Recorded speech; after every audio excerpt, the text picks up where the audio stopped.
क्या आपके साथ भी ये प्रॉब्लम है कि आपके पास वक्त कम है और आप कम वक्त के अंदर ज़्यादा स्टूडेंट्स को पढ़ाने चाहते हैं? मिसाल के तौर पे सिर्फ़ और सिर्फ आप 4 घंटे ऑनलाइन पढ़ाना चाहते हैं, तो इस वक्त को हम डिवाइड करेंगे। पहले 2 घंटे के अंदर आप अपनी क्लासेस को लेंगी, जो शॉर्ट या लॉन्ग क्लासेस होंगी। 30 मिनट की क्लास एक एवरेज टाइम होता है, शॉर्ट क्लास 15 से 20 मिनट की होती है। पहले 2 घंटों में आप मुकम्मल अपनी इन क्लासेस को लेंगे। दूसरे नंबर पे तीसरा जो घंटा बनता है उसके अंदर आप अपनी ग्रुप क्लास को लेंगे, 30-30 मिनट की 2 ग्रुप क्लास। एक ग्रुप क्लास में 5 से 10 बच्चे हो सकते हैं, इससे ज़्यादा भी हो सकते हैं।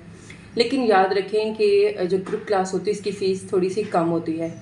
और जो चौथा घंटा है इसमें आपने अपनी पर्सनल ब्रांडिंग करनी है, आपने अपनी वीडियोस को बनाना है, पोस्टों को तैयार करना है, उसको सोशल मीडिया पे डालना है, अपनी टीचिंग को दिखाना है। और वीकेंड के ऊपर आप अपने पेड कोर्सेज करवा सकते हैं, जिसमें सीरत नबी सल्लल्लाहु अलैहि वसल्लम, अंबिया के वाक़ियात, हेल्दी हैबिट्स और इस जैसे और कोर्सेज हो सकते हैं। वो हफ्ते में 2 दिन क्लास होगी, 30 मिनट की या 40 मिनट की आप क्लास कर लें, वो ग्रुप क्लास रखें, ज़्यादा स्टूडेंट आएंगे।